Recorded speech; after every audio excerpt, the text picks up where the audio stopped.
bersolawat kepada Nabi sunat. Ada sebagian para ulama yang menyatakan bersolawat kepada Nabi Muhammad SAW adalah hukumnya wajib. Namun para ulama yang pegah wajib bersolawat kepada Nabi, yo kagak hamal, kagak bertanggung wajib bersolawat tersebut kata tunai dengan melakukan sholat sehari semalam 5 waktu. Bahkan karena di dalam sholat di sana ada rukun qauli, yaitu sholawat kepada Nabi Muhammad SAW. Dari 5 rukun qauli, salah satunya rukun qauli yang keempat adalah bersolawat kepada Nabi. Karena rukun qauli 5 dalam sholat, yang pertama adalah takbiratul ihram, yang kedua membaca al-fatihah, yang ketiga membaca syahadah, membaca tasyahud, yang keempat bersolawat kepada Nabi, dan yang kelima salam yang pertama. Maka saking istimewanya sholawat, berarti kewajiban sholawat tersebut tertunai di dalam sholat, sehingga menyena orang yang meninggalkan kewajiban sholat sehari semalam 5 waktu secara tidak langsung orang yang kagak tinggalkan kewajiban bersolawat kepada Nabi Muhammad SAW. Assalamualaikum teman-teman, sebelum kalian menyaksikan video ini, alangkah baiknya kalian menekankan tombol like, share, and subscribe. Semoga channel ini mendapat manfaat kepada kita semua, insya Allah. Alhamdulillah. Alhamdulillahilladzi arsala Muhammadan rahmatan lil alamin. فبذلك أمرنا أن نفرح ونشكر بوجود سيد المرسلين. اللهم صل وسلم على سيدنا ومولانا محمد فاتح كل باب من أبواب المحجوبين، وعلى آله وأصحابه ذوي التقى والمهتدين. رب اشرح لي صدري ويسر لي أمري واحلل عقدة من لساني يفقه قولي. اللهم زدنا علما نافعا وارزقنا رزقا واسعا ووفق لنا عملا صالحا ومقبولا وتب علينا توبة نصوحا. Amma ba'du, yang Tuhan muliakan, yang Tuhan hormati, boleh-boleh Tuhan, para alim ulama, pimpinan daya, pimpinan pondok pesantren, pimpinan balai pengajian, pimpinan majelis ta'lim, pimpinan TPA, dan juga boleh-boleh tuan lainnya yang berada di kemasjidan. Yang dia muliakan, dia hormati, boleh kita bersama khatib masjid, imam masjid, seluruh para panitia masjid, teristimewa kepada seluruh para hadirin sidang jamaah Jumat yang dirahmati oleh Allah Subhanahu wa ta'ala. Alhamdulillah, bahwa yang berbahagianya Tanyoka berada di salah satu bulan yang mulia di dalam Islam, yaitu bulan Rabiul Awal, dan tepatnya Tanyo berada pada tanggal 13 Rabiul Awal. Baru saja kemarin Tanyo lewati tanggal 12 Rabiul Awal, yaitu tanggal lahirnya baginda Nabi Muhammad sallallahu alaihi wasallam. Dan bulan Rabiul Awal adalah salah satu daripada sekian banyak bulan mulia di dalam Islam. Dan uniknya, kemuliaan bulan Rabiul Awal tidak disebabkan oleh bulan itu sendiri, melainkan kemuliaannya disebabkan oleh lahirnya baginda Nabi Muhammad sallallahu alaihi wasallam. Maka para ulama menyebutkan salah satu hikmah Nabi tidak dilahirkan di bulan-bulan suci, di bulan-bulan mulia lainnya seperti bulan Ramadan, bulan Zulhijjah, Zulqa'dah, Muharram, Rajab, Sya'ban. Mengapa Nabi tidak dilahirkan di bulan-bulan suci tersebut? Mengapa Nabi tidak dilahirkan di bulan-bulan mulia tersebut? Salah satu hikmahnya adalah untuk menunjukkan kemuliaan Nabi bukan disebabkan oleh kemuliaan bulan, melainkan kemuliaan bulanlah disebabkan oleh kemuliaan sang baginda Nabi Muhammad sallallahu alaihi wasallam. Begitu juga hikmah Nabi hijrah. Nabi sempat diperintahkan hijrah oleh Allah dari kota Mekah menuju Madinah. Kenapa Nabi tidak hijrah ke Palestina, ke Masjidil Aqsa? Ini juga ada hikmahnya. Hikmahnya adalah untuk menunjukkan kemuliaan Nabi bukan disebabkan oleh suatu tempat, melainkan suatu tempat jadi mulia disebabkan oleh Nabi Muhammad sallallahu alaihi wasallam. Karena kalau seandainya Nabi hijrah ke Palestina, nanti banyak orang yang akan menganggap wajar Nabi jadi orang mulia, lahirnya di tempat mulia, hijrahnya juga ke tempat mulia. Karena inilah Rasulullah diperintahkan oleh Allah hijrah dari kota Mekah menuju kota Madinah, yang kota Madinah saat sebelum Nabi hijrah belum ada yang tahu, salah satu kota miskin, dan bahkan nama kota Madinah dulunya adalah Yathrib, yang artinya tempat wabah penyakit. Namun dengan keberkahan hijrahnya Rasulullah ke kota Madinah, Madinah diganti namanya menjadi Madinatul Munawwarah, dari Yathrib diganti menjadi Madinatul Munawwarah, jadi kota yang indah, kota yang subur, kota yang makmur, jauh daripada penyakit wabah. Begitu juga bulan Rabiul Awal, yang bulan tersebut kemuliaannya disebabkan karena lahirnya baginda Nabi Muhammad SAW, bukan disebabkan oleh kemuliaan lainnya. Inilah untuk menunjukkan bagaimana kemuliaan Nabi bisa membuat bulan tertentu jadi mulia. Kemuliaan Nabi bisa membuat tempat-tempat tertentu jadi mulia karena kehadiran sang baginda Nabi Muhammad sallallahu alaihi wasallam. Dan untuk menguraikan kemuliaan Nabi Muhammad, keistimewaan Nabi Muhammad, sungguh tidak akan cukup waktu jika kita uraikan selama 24 jam. Karena banyak para ulama yang coba menguraikannya di dalam beberapa literatur kitab. Misalnya ada kitab Syama'il Muhammadiyah yang menjelaskan tentang kemuliaan Nabi Muhammad, karakteristik Nabi Muhammad. Ada juga kitab Sirah Nabawiyah karangan daripada Syekh Ramadan Al-Buti, menjelaskan perjalanan hidup sang baginda, pengorbanan, perjuangan, dan juga kemuliaan Nabi Muhammad SAW. Ada juga kitab Insan Kamil karangan Habib Muhammad bin Alwi bin Abbas Al-Maliki. Ada juga kitab Syarafatul Ummatil Muhammadiyah karangan Habib Muhammad bin Alwi bin Abbas Al-Maliki. Ini juga menjelaskan banyak kemuliaan Nabi Muhammad sallallahu alaihi wasallam. Maka kalau kita jelaskan kemuliaan, keutamaan, keistimewaan Nabi Muhammad, sungguh tidak akan pernah cukup waktunya. Adapun bertanya dengan hari lahirnya baginda yang telah lewat, misalnya lagi 12 Rabiul Awal yang baru, yang dianjurkan dalam agama untuk bergembira, senang hati dan bahagia. Mana dalilnya? Dalilnya Quran surat Yunus ayat 58. Allah berfirman, "Qul bi fadlillahi wa bi rahmatihi fabidzalika falyafrahu." Katakan olehmu wahai Muhammad, bi fadlillah, dengan adanya karunia daripada Allah, wa bi rahmatih, dan dengan adanya rahmat daripada Allah, fabidzalika falyafrahu, maka dengan itu semua kalian harus bergembira. Dalam ayat ini dijelaskan kita diperintahkan, dianjurkan untuk bergembira dalam dua kondisi khusus. Yang pertama saat mendapatkan fadlillah, karunia daripada Allah, dan yang kedua saat mendapatkan rahmatillah, rahmat daripada Allah. Apa maksud karunia dalam ayat tersebut dan apa maksud rahmat dalam ayat tersebut? Ibnu Abbas menafsirkan maksud fadlillah, karunia Allah dalam ayat tersebut adalah ilmu agama, dan maksud rahmat Allah dalam ayat tersebut adalah Nabi Muhammad SAW. Kenapa Nabi Muhammad? Karena di ayat yang lain Quran surat Al-Anbiya Allah berfirman, "Wa ma arsalnaka illa rahmatan lil alamin."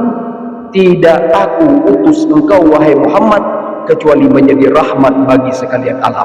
Maka kelengkapan tafsir Quran surat Yunus ayat 58 adalah kul, katakan olehmu wahai Muhammad, bifadlillah, dengan kalian mendapatkan ilmu agama dari Allah, wa birahmatihi, dan dengan kalian diutus seorang makhluk mulia Nabi Muhammad sallallahu alaihi wasallam, fabidzalika falyafrahu, maka dengan itu semua kalian harus bergembira, harus bahagia, harus senang disebabkan kelahiran Nabi Muhammad sallallahu alaihi wasallam. Adapun kalau ada yang bertanya siapa yang pertama kali merayakan Maulid Nabi Muhammad sallallahu alaihi wasallam, maka tidak usah repot-repot, tidak usah jauh-jauh cari referensi untuk melihat siapa yang pertama kali merayakan Maulid Nabi. Bukan Salahuddin Al-Ayyubi, bukan para tabi'in, dan bukan para sahabat, tapi yang pertama kali merayakan Maulid itu sendiri adalah sahibul Maulid itu sendiri, Nabi Muhammad sallallahu alaihi wasallam. Apakah ada dalilnya? Banyak. Di antaranya adalah di dalam suatu hadis yang diriwayatkan oleh Imam Muslim. Hadis ini diriwayatkan oleh Imam Muslim. Saat para sahabat bertanya kepada Rasulullah tentang puasa hari Senin dan juga puasa hari Kamis, dan yang ditagalan dalam realita kehidupan bertanya, padahal dalam 3 minggu naura Senin, Selasa, Rabu, Kamis hingga Minggu. Tapi yang Nabi anjurkan berpuasa dalam agama kita cuma 2 hari. Yang pertama hari Senin dan hari Kamis. Kenapa tidak dianjurkan puasa sunat di selain 2 hari ini? Sebelum kemuskilannya terjadi bagi tanya, ternyata awal gitu yang para sahabat para Rasulullah, ya Rasulullah, kenapa engkau berpuasa pada hari Senin dan kenapa engkau berpuasa pada hari Kamis? Khusus pada hari Senin, Rasulullah menjawab, apa kata Rasulullah? Di dalam 3 riwayat yang berbeda, fihi wulidtu wa fihi unzila alayya. Di dalam riwayat yang lain, dzalikal yaum wulidtu wa dzalikal yaum unzila alayya. Saat ditanya oleh para sahabat, ya Rasulullah, kenapa puasa hari Senin? Maka Rasulullah menjawab, hari itu aku dilahirkan dan hari itu aku menerima wahyu yang pertama. Coba perhatikan bagaimana sangat erat relevansi, kolerasi, hubungan antara pertanyaan dan jawaban Rasulullah saat ditanya oleh para sahabat, kenapa ya Rasulullah puasa pada hari Senin? Jawab Rasulullah, karena hari itu adalah hari lahir.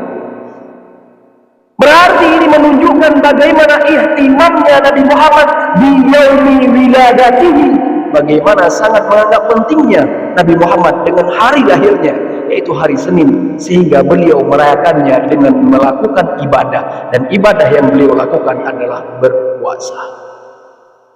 Makanya para ulama saat melihat hadis ini dikombinasikan dengan Quran surat Yunus ayat 58, para ulama menjelaskan merayakan Maulid Nabi, bergembira dengan hari lahirnya Nabi, ihtifal bi maulidin Nabi, senang hati dengan lahir Nabi, maka ini sudah ditunjukkan oleh 2 dalil ini dan dianjurkan dalam agama kita, yang penting dalam koridor ibadah. Karena Rasulullah SAW merayakannya dengan ibadah, maka kalau demikian kita juga dianjurkan untuk merayakannya bergembira, senang hati dan bahagia. Yang penting masih dalam koridor ibadah, jangan keluar daripada koridor ibadah. Adapun untuk merayakannya banyak pilihan ibadah yang boleh kita lakukan. Di antaranya bersedekah, di antaranya berpuasa, di antaranya mengadakan majelis ilmu. Paling kurangnya kita berbahagia dengan hari lahirnya baginda Nabi Muhammad SAW. Paling kurang adalah dengan bersolawat kepada Nabi Muhammad SAW. Untaikan solawat-solawat terbaik kita. Kita niatkan untuk berbahagia dengan hari lahirnya Nabi Muhammad SAW. Itu sudah cukup. Dan itu cara mengamalkan ataupun cara berbahagia dan merayakan Maulid Nabi dengan cara paling ringan. Cuma bermodalkan suara. Tok tak perlu biasa sagai kita ucapkan Allahumma salli wa sallim ala sayyidina Muhammad wa ala alihi wa sahbihi wasallam. Maka kalau diperhatikan tentang dalil-dalil bersolawat juga banyak. Bahkan uniknya solawat, saking mulianya solawat, kalau diperhatikan itu Allah Subhanahu wa Ta'ala banyak memerintahkan ibadah kepada kita, tapi Allah banyak tidak melakukannya. Allah perintahin kita untuk sholat, tapi Allah nggak pernah sholat. Allah diperintah katanya untuk berpuasa, tapi Allah tidak berpuasa. Allah diperintahkan katanya untuk menunaikan zakat, haji dan lain sebagainya, tapi Allah tidak melakukannya. Khusus salawat sebelum Allah memerintahkannya kepada umat Muhammad, Allah lebih dulu mengerjakannya. Dan ini firman Allah di dalam Quran surah Al-Ahzab. Apa kata Allah? Innallaha wa malaikatahu yusalluna 'alan nabi. Sesungguhnya Allah dan para malaikatnya bersolawat kepada Nabi Muhammad SAW. Tentu dengan versi solawatnya Allah kepada Nabi lewat jalan rahmat Allah. Setelah Allah menyatakan dirinya dan para malaikat bersolawat kepada Nabi, baru Allah Subhanahu wa taala memerintahkan umatnya, memerintahkan hamba-hambanya untuk bersolawat kepada Rasulullah lewat jalan, lewat firman Allah berfirman, ya ayyuhalladzina amanu sallu alaihi wa sallimu taslima. Wahai orang-orang yang beriman, ucapkanlah salah, ucapkanlah salam terbaikmu kepada Nabi Muhammad sallallahu alaihi wasallam. Maka kalau kita perhatikan ayat ini, amar di ayat ini adalah sallu wa sallimu. Ucapkanlah salah dan ucapkanlah salam. Di dalam ilmu usul fiqh dijelaskan mutlak amar lil wujub. Kalau ada perintah dari Allah secara mutlak, maka diperintahkan, dipertanggungkan kepada kewajiban. Maka definisi daripada ayat ini, kelengkapan tafsir ayat ini adalah wajib bersolawat kepada Nabi Muhammad SAW. Maka wajar para ulama ada perbedaan pendapat. Ada sebahagian para ulama yang menyatakan bersolawat kepada Nabi sunat, ada sebahagian para ulama yang menyatakan bersolawat kepada Nabi Muhammad SAW adalah hukumnya wajib. Namun para ulama yang pegah wajib bersolawat kepada Nabi, yo kagak hafal, kagak bertanggung, wajib bersolawat tersebut tertunai dengan melakukan sholat sehari semalam 5 waktu. Bahkan karena di dalam sholat di sana ada rukun qauli, yaitu sholawat kepada Nabi Muhammad SAW. Dari 5 buah rukun qauli, salah satunya rukun qauli yang keempat adalah bersolawat kepada Nabi. Karena rukun qauli 5 buah dalam sholat, yang pertama adalah takbiratul ihram, yang kedua membaca al-fatihah, yang ketiga membaca syahadah, membaca tasyahud, yang keempat bersolawat kepada Nabi, dan yang kelima salam yang pertama. Maka saking istimewanya sholawat, berarti kewajiban sholawat tersebut tertunai di dalam sholat, sehingga menyena orang yang meninggalkan kewajiban sholat sehari semalam 5 waktu secara tidak langsung orang yang kagak tinggalkan kewajiban bersolawat kepada Nabi Muhammad SAW. Udron hana rencana salawat hana masalah, hana salawat kakek hana masalah, karena memang dalam ayat yang dipakai hanya ya ayyuhalladzina amanu, wahai orang-orang beriman. Mungkin hana ruro dalam kepakai dalam ayat, maka ada masalah. Apalagi kalau kita perhatikan faedah bersalawat kepada Nabi Muhammad sangat banyak. Di antaranya Rasulullah juga pernah bersabda, man shalla alayya salatan wahidatan sallallahu alaihi asyra salawat. Siapa saja yang bersalawat kepadaku 1 kali saja, maka orang tersebut akan dibalas dengan 10 salawat. Artinya akan dibalas dengan 10 rahmat. Di dalam riwayat yang lain dijelaskan lagi bahwasanya wa huttat anhu 10 sayiat wa rufi'at anhu 10 darajat. Akan dihapus berkat 1 kali sholawat, akan dihapus 10 keburukan dari seseorang tersebut, dan akan diangkat derajat 10 derajat dari orang yang mau bersalawat kepada Nabi Muhammad sallallahu alaihi wasallam. Maka luar biasa faedah sholawat. Bahkan menurut statementnya Syekh Nawawi Al-Bantani dalam kitab Kifayatul Atqiyah, bahwasanya bersalawat kepada Nabi ini diberikan pahala dari 2 sisi. Pahala yang pertama dari sisi bersalawat, pahala yang kedua karena menggembirakan hati Nabi Muhammad sallallahu alaihi wasallam. Makanya menurut versi Syekh Nawawi Al-Bantani, orang yang bersalawat disertai dengan rasa ria, dengan rasa takabur, masih mendapatkan pahala menggembirakan hati Nabi walau dia telah hilang pahala salawatnya. Bagaimana statement Imam Nawawi, Syekh Nawawi Al-Bantani dalam kitab Kifayatul Atqiyah? Syekh Nawawi Al-Bantani berkata, inna salata ala nabi la tuhtaju ila khusyu'in wa hudurin. Bersalawat kepada Nabi enggak mesti khusyuk, enggak mesti hadir hati.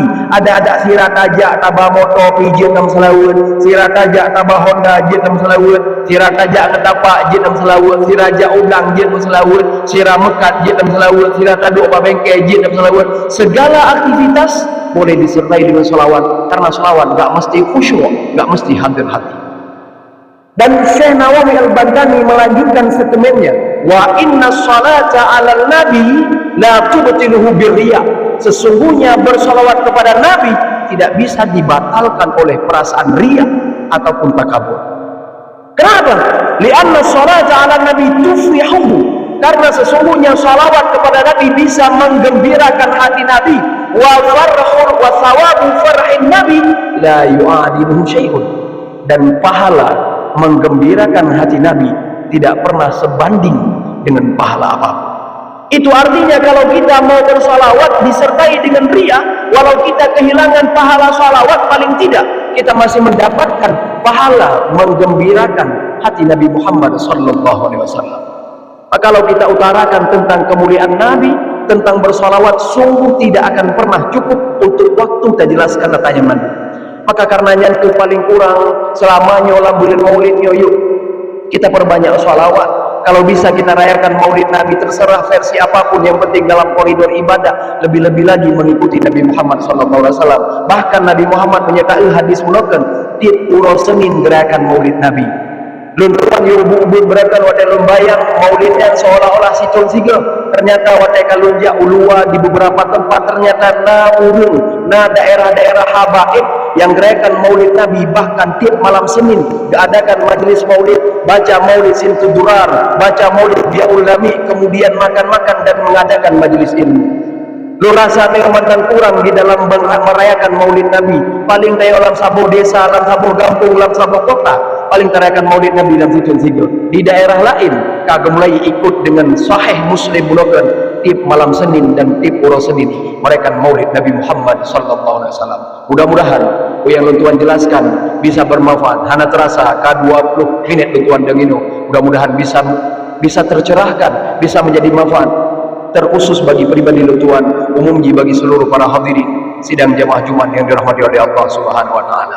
Patulun tegaskan baculun hadir kena tidak bermaksud untuk menasehati dan menggurui siapapun, karena pada hakikatnya luntuan padahal sedang menasehati dan menggurui hati pribadi dan pikiran luntuan sendiri. Ino tanya kamu dalam rukun khutbah, pak yang nasalah gure-gure tebur agar sah Jumat kita bersama. Alhamdulillah, alhamdulillahi rabbil alamin. Allahumma salli wa sallim ala sayyidina wa maulana Muhammad wa ala alihi wa sahbihi ajma'in.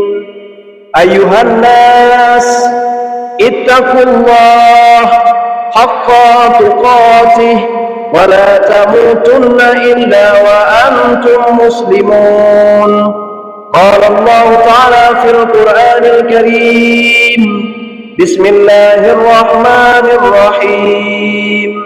Inna Allah wa malaikatahu yusalluna 'alan nabi ya ayyuhalladzina amanu sallu 'alaihi wa sallimu taslima.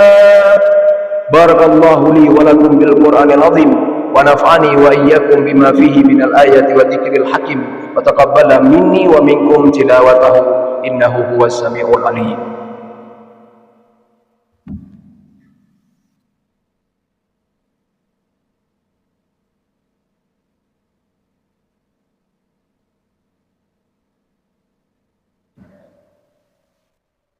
Alhamdulillah, alhamdulillahi rabbil alamin. Wassalatu wassalamu ala sayyidina wa maulana Muhammad wa ala alihi wa sahbihi ajma'in. Ayuhan nas, ittaqullah haqqa tuqatih wa la tamutunna illa wa antum muslimun. Qala Allah ta'ala fil Qur'anil Karim, Bismillahirrahmanirrahim. Qul huwallahu ahad, Allahus samad, lam yalid wa lam yulad wa lam yakul lahu kufuwan ahad. Allahumma ighfir lil muslimina wal muslimat wal mu'minina wal mu'minat al ahya'i minhum wal amwat Allahumma ij'al jam'ana hadha jam'an marhuma wa tafarruqana min ba'dihi tafarruqan ma'suma. Allahumma rabbana atina fid dunya hasanah wa fil akhirati hasanah wa qina adzabannar bi rahmatika ya arhamar rahimin. Aqimis shalah. Masya Allah. Terima kasih buat teman-teman yang sudah menonton video ini. Semoga kita diberkahi oleh Allah Subhanahu wa taala di dunia dan di akhirat. Barakallah.